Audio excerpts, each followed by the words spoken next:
I just want to, I suppose, talk about today the emotive topic in Ireland, which is eviction.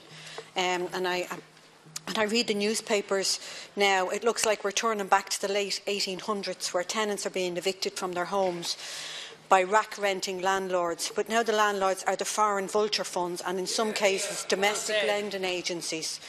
In rural Ireland, farms are being repossessed and lands that has been in families for generations is being sold off by vulture funds.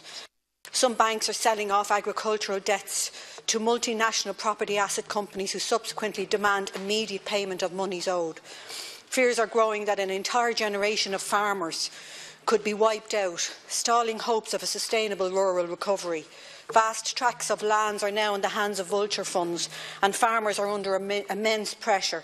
When farmers lose their land, they not only lose an asset but also lose their income.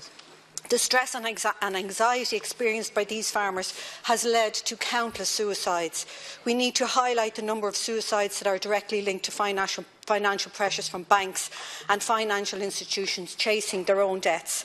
Last weekend, the Sunday Independent published a national survey on the mental turmoil of debt, which is just scandalous because they talk about 44% of participants felt depressed either all of the time or most of the time. Over 30% said that they had suicidal thoughts in the last 4 weeks, with 22% admitting they had active plans to kill themselves. It's shocking.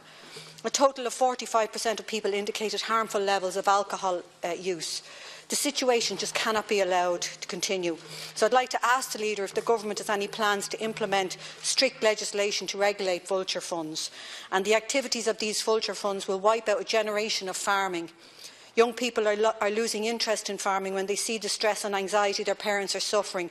It will spell the destruction of rural communities and lead to a further drain on the mental health services in the country. Banks are acting in a manner that is not acceptable, and they are piling stress and misery on embattled farmers. They are destroying viable farms and undermining rural recovery. Another serious issue that is emerging is the refusal of banks to release sites to the sons or daughters of a farmer who is paying off a loan. And again, evictions are not confined to rural areas, because a friend of mine who lost her job last October, and she's a 5-year-old son and a husband who's working, has been served with a notice to vacate her apartment as it is being sold.